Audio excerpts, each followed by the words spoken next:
Hello and welcome to the magical alchemy of Chiron.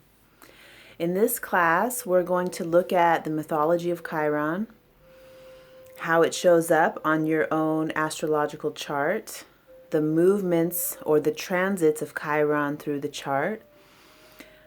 We're going to get in touch with what Chiron might be for you right now.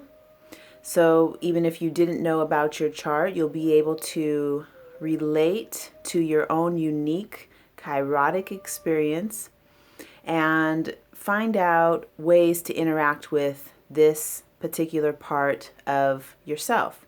So if you've taken the previous course called Embodiment to Astrology, you will have gotten closer to the essence of who you are now and what you're working with currently.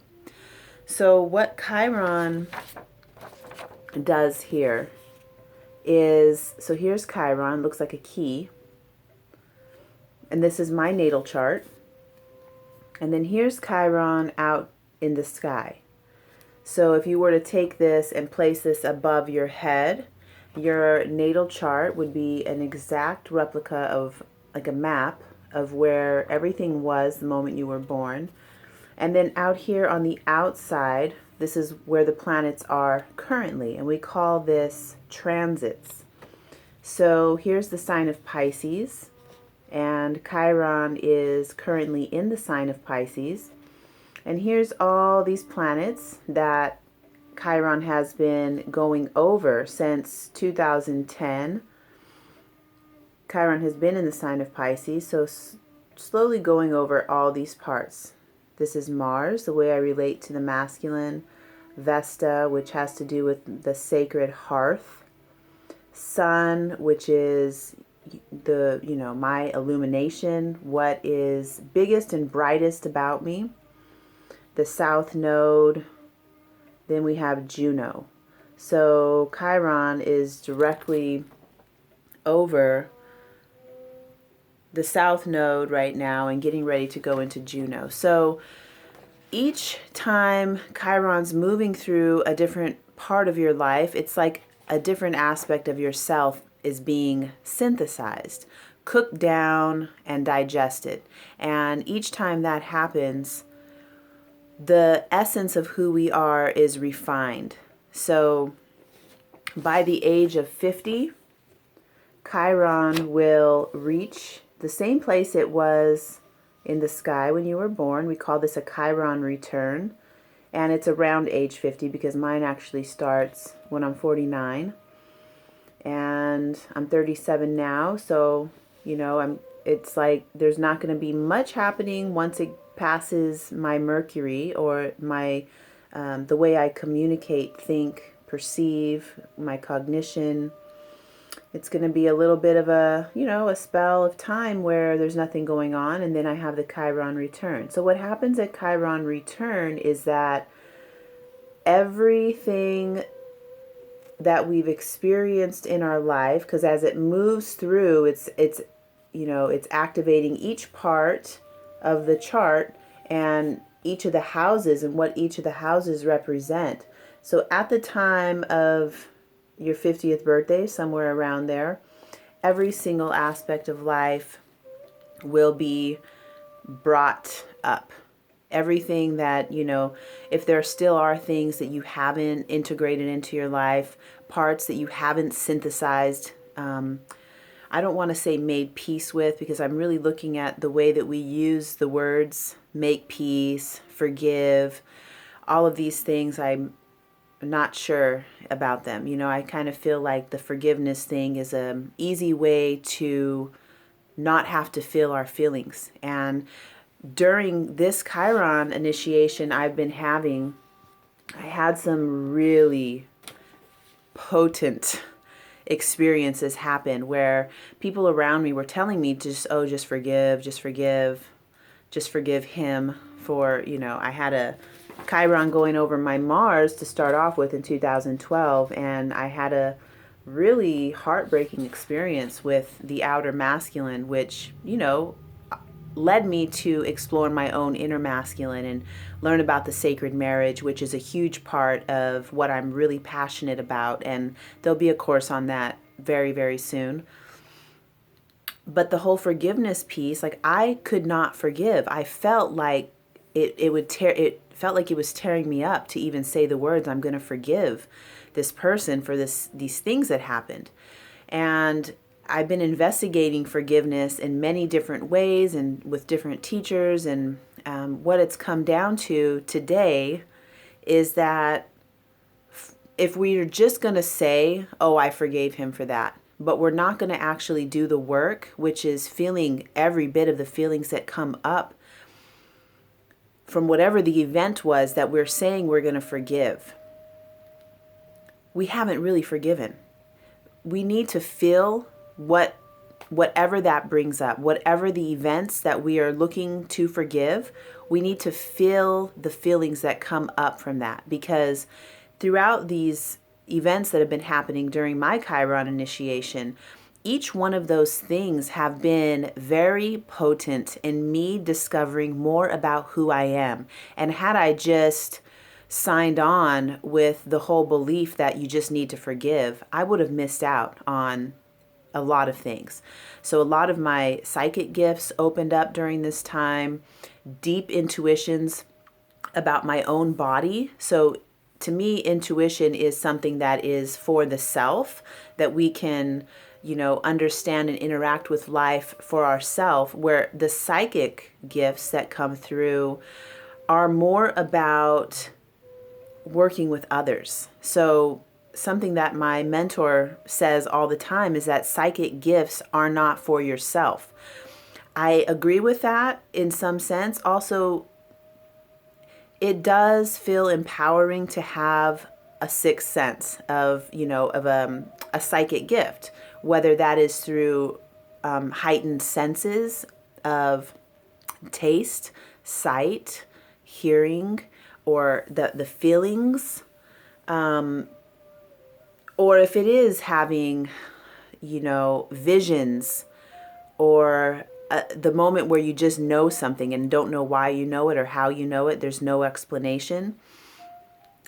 Those psychic gifts can be really empowering for the self, but for the most part, what I have found since 2012, when this stuff started opening up for me, is that the psychic gifts have been more for working in the world with others. So that's, it can be, say if I had Chiron going over something completely different, because this is in the sign of Pisces. So from 2010 to 2018, if you have things in the sign of Pisces, your own psychic gifts have been opening up, because Pisces is where we are intuitive. It has to do with intuition. It has to do with psychic gifts, empathy, universal love, and compassion. So Chiron is activating that in all of us. So many people are getting their psychic gifts turned on, and it freaks people out sometimes if they're not really fully ready and open for them.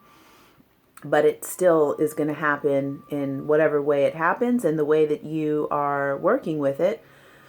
So if you have something, so say you were born with Chiron in Pisces or Chiron in the 12th house, which is similar energy of Pisces, you're going to be more attuned to the psychic realms, because Chiron, wherever it is on the chart, tells you what your gifts are and gives us clues about some of the wounding that you might feel from having the gift or from not being able to access the gift. There's many ways that the Chiron wound gift will play out. So the next thing I'll cover here is looking at your chart, and we'll just walk through each one of the houses. So we'll start with Chiron in the first, which the first house is who am I? This is where we investigate who am I. So Chiron in the first can, the way that I've experienced it, blind you to who you are so that I can't even see myself. And through all the certificates I've gotten, all the education and training and accolades from people, and my Yelp page has about 55 five-star reviews, for some reason I still can't see my own value and worth. So that's Chiron in the first house. If you have Chiron in the second house has to do with the way that you are physically embodied and the way that you are honoring your body, the things that you value in life, basically everything that it takes to manage having a physical body is covered in the second house. So say you have Chiron in the second house, this could say that what's so funny is that I talked about the first house and I'm saying the wounding, I can't see who I am, and then I get this brighter light, so now I can really see myself. And I didn't say anything about what a gift might be from that. So it's really ironic and hilarious to me all at the same time. But some of the gifts from having Chiron in the first house would be helping other people see their own gifts, and also obviously knowing my own worth, being able to charge money for things that I do, charge money for things that I create, for my services in my office, for things that I make. I make jewelry, and I often will just give it away. I don't know, but I'm working on this. This is Chiron in the first house. So, let's go on to the second house. So some of the gifts of having Chiron in the second house would be, I have actually one of my good friends has Chiron in the second. And it's like, she's gorgeous. She's beautiful. Having a good connection with the things that we value. And she always has money. She's always traveling. She's lavished, in luxury. And some of the sort of challenges would be the opposite of that. So not being able to find your own sense of taking care of your physical body, all the things that it takes to have a physical body and a human existence. Chiron in the second would say that might be a challenge for you. Chiron in the third house, we had somebody in the class who had this, and she knew it right away. I have a hard time, this is what she said, Chiron in the third, with explaining myself. And also one of my teachers has Chiron in the third. She's, I think, 60 or maybe a little bit past 60. And she said that until her Chiron returned, she never would speak, didn't get herself out, her cognition, the way that she's receiving and perceiving information was very hard for her to communicate back and forth with the rest of the world. And now, after her Chiron return, she is brilliant. She's one of my favorite teachers, and the way she presents information is so perfect and wonderful, easy to follow. She's actually who I look up to in doing my own classes and workshops, and she teaches a lot about how to communicate. So that's Chiron in the third, from going from not feeling confident that what you're thinking is going to come out the way that you mean it to. And of course, these all can come up in different ways. It doesn't have to be what I'm saying, and this is just the most obvious, to me, the most obvious explanation. So Chiron in the fourth would say difficulty in the childhood home, in the home of origin, or difficulty in your current home, the current home, or the way that I say it, the nest you're emerging from, which is what the fourth house is describing. And the gift from that could be the opposite, where you are creating a magnificent home or a wonderful way to emerge from your nest, having deep roots, because we know that a deep root system allows us to grow higher and to connect bigger. So just like a tree, if the roots go down deep and expand down deep into the underworld or the realm below, the surface. Then the trunk is strong and the leaves and the branches can go up higher. So that's Chiron in the 4th.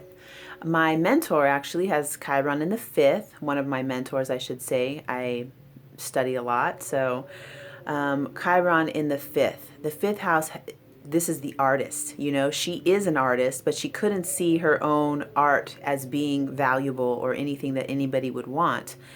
And she's had a Chiron return also, and it's like she fully embodies that she is an artist 24/7. She is her art, and it's powerful. Chiron in the 6th might say you have difficulties in your physical body. So the 6th house is our sacred work, and in order for us to do our sacred work, our physical body has to be healthy and strong. So this has a connection to the physical body. And if you have Chiron in the 6th, it could say that there's difficulties in organizing your day and setting your own structures and routines for your life. Could say that there's poor health choices, something like that, anything within that realm. And then the gift of that is that you are the priest or the priestess who is able to set the structure and patterns for your life, taking care of your body and doing your sacred work. Chiron in the 7th house might indicate difficulty in the relationship. So if the first house is who am I, then the 7th house is who are you. And if you have Chiron over there, it could be anything that has to do with the love, the romance, the beloved in your life, or the beloved who's not in your life. And the gift of that is really being a magical, masterful partner, lover, spouse, whatever it is that you want that to be. Chiron in the 8th could say that there's some disconnect or a wounding in your relationship to the invisible realms, which I covered in depth in the embodiment course. So the 8th house has to do with the invisible realm, and I called it sex, death, music. There's like a big list of things that are invisible that we can connect to as part of our human experience. And in our culture, we're mostly invisible illiterate. So that's another course you can be looking for from me, because it's something that I'm really passionate about. And it is on my relationship axis. So Taurus and Scorpio. Scorpio has to do with the invisible realm, and it's, you know, a super important part of life that we are just not taught much about. And the things we are taught, because of the witch burnings and the psychics who are frauds and all these kinds of things, we don't learn good things about the invisible realm, the 8th house, and everything that has to do with those things. So if you have Chiron in the 8th, it could say that you have some uncomfortable connection with energy, with the whole energetic realm. And what you might be gifted in is communicating with that energetic realm, creating things. This is magic, and manifestation happens in the 8th house. So Chiron in the 9th, the 9th house has to do with, so it's the opposite of what the 3rd house is. The 3rd house being the way we have cognition, perception, and understanding, communication. The 9th house has to do with the way that we take that out in the world, our evolution, our expansion, and also if you have the Chiron wounding there, it could say that you're, somehow not able to go out on your own quest, that you're stuck somehow.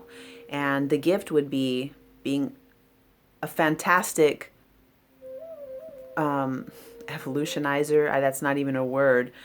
And it's not revolution, it's about evolving. So having evolved states of consciousness.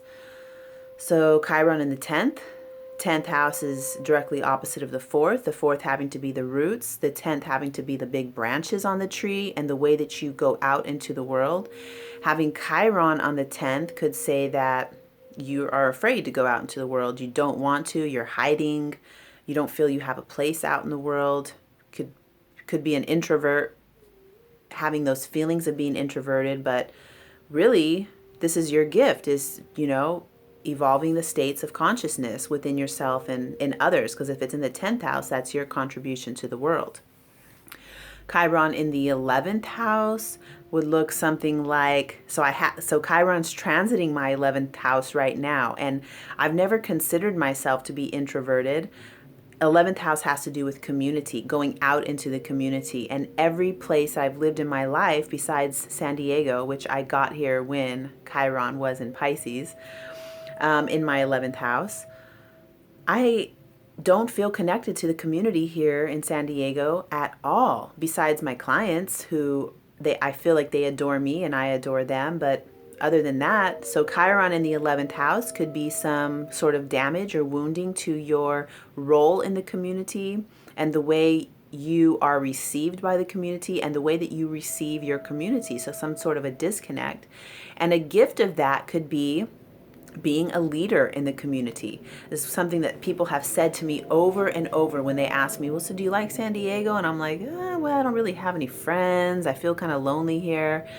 And almost every time the person will say, well, that's when you have to create your own community.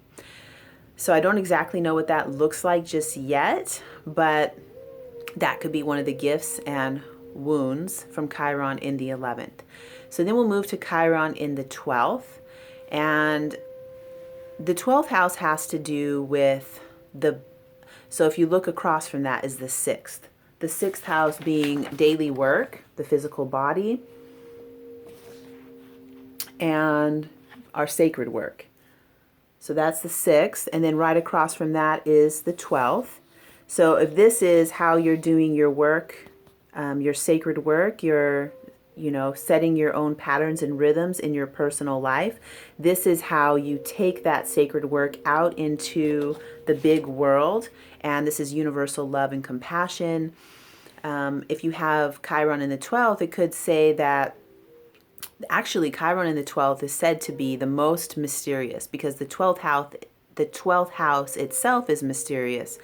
And having Chiron there might say that it's like there's always this feeling of not quite being right, like a feeling of not being healed, of needing healing. Actually, I've had a lot of people come to me who are coming to me because of the healing arts skills that I have.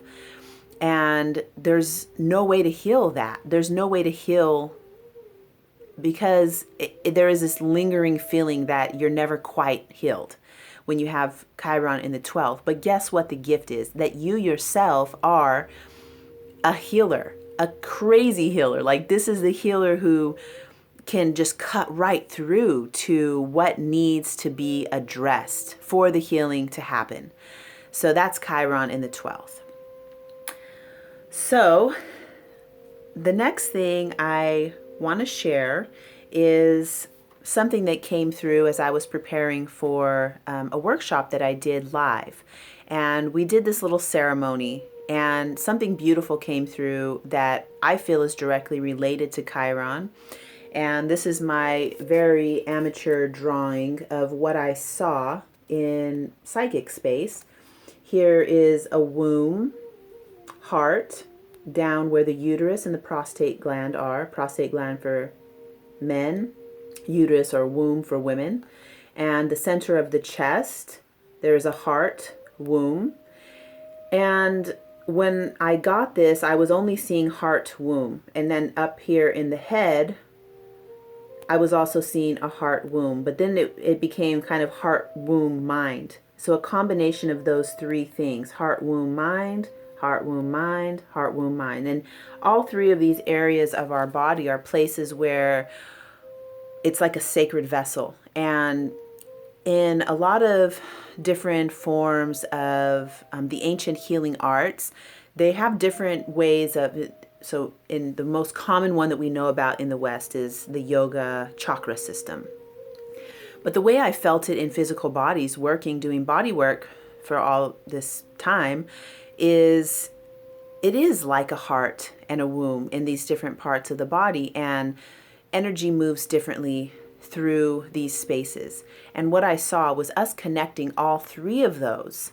So the heart here, and the heart in the pelvis, and tuning in on each level of our own body to that space and what is being held in those spaces within yourself.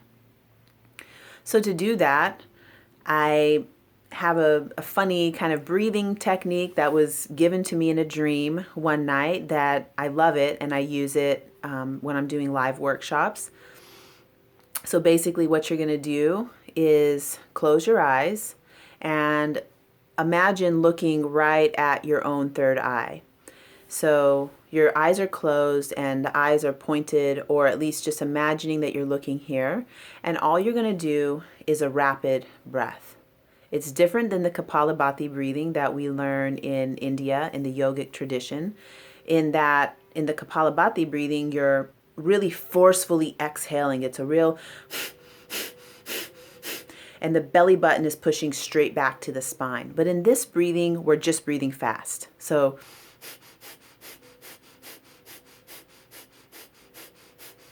and as I'm doing that and I'm focusing right here, it starts to tingle. I can feel the third eye is opening. It's activating the third eye. I don't want to say opening because I feel like our third eyes are open. If you're working with me, most likely your third eye is open. But we're activating it, turning it on, telling it we're going to do work. Let's get going here. So doing that breathing, then the next thing you're going to do is basically connect to yourself. Imagine that your spine is a tube of light. As you inhale, all parts of yourself come back into that tube of light. So when I say all parts of yourself, it's like these thought forms and things that we've kind of thrown out as little tentacles connecting to things we care about, things we're concerned about, our lover, our kids, the dishes in the sink, whatever it is. When you inhale, draw all of yourself back into that tube of light. And the next thing you're going to do is really bring your focus and awareness from this part of you down to the pelvis and that womb. For men, the prostate. You can connect to any, the prostate is what showed up to me as being sort of a womb-like vessel. For women, our womb, our uterus. Breathing in, connecting into that space. You're just going to spend some time feeling, if nothing else, focusing, breathing your energy there. So bringing your attention to that part of your body, just to begin with.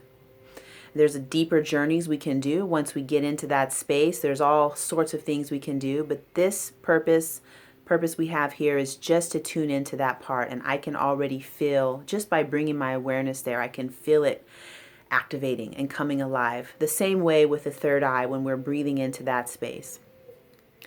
Next thing you're going to do is inhale, bringing all yourself to your tube of light, and bring your awareness to your heart, the center of your chest. And again, we're going to move up to our head. And as you inhale, just really focus all of your attention into this heart, womb, mind portion of yourself. And feel that come alive, electrifying that part of you. Basic. We're connected. We've connected these three parts of ourselves, running our energy fully through our body. You can do this any time of day, night, before you go to bed, as many times as possible, hopefully, because what we really want is to be whole and integrated. So there's basic introduction to Chiron, and in the handout there is some more information. I will ask these questions before the video ends in about 3 minutes. These questions are on your handout also. So first one is, when I was a child, what was the pattern around things I got in trouble for or I felt shame around? Then there's questions A, B, and C that also have to relate with this particular time frame, when you were a little kid? What did I not want anyone to know or see about me? What hurt me the most? Did I hide my pain, and how? So this gets us tuned into, I feel like at those early ages, we were real. We were who we are. We were that divine essence that just came into a body, and innocent and exploring ourself and life. And that's when, with the church came in, and mom and dad and grandma and grandpa were telling us all these things that we were supposed to be doing different, or, why we're not doing this, or that gets us programmed. That's where we get the programming. So the point of accessing this part of ourself is to find out who wrote those programs. Are they yours? And do you want them? And if not, let's rewrite them. Let's figure out what we want and set that program in. So there's some more questions there. I'm just going to leave that for you to read through the whole portion of the Chiron material. And if you have any questions, please email me directly. I'm going to do a Q&A. So I would love to have your question. It will really help me a lot and help everybody who's working with this material. So please send that in to me. And if you happen to send it in after I've done the Q&A session, don't worry, I'll still answer it, and it will be valuable to me because I'm also learning about this just like we all are. The main point to me is just to bring us into our fullest potential of who we are, what we want to be. And like I said in the very beginning of the video series that I did here, was that we are the ancestors for the next 7 generations. Let's write this thing the way we want it and do it consciously and not by default. So thank you so much for joining me on this epic adventure of life.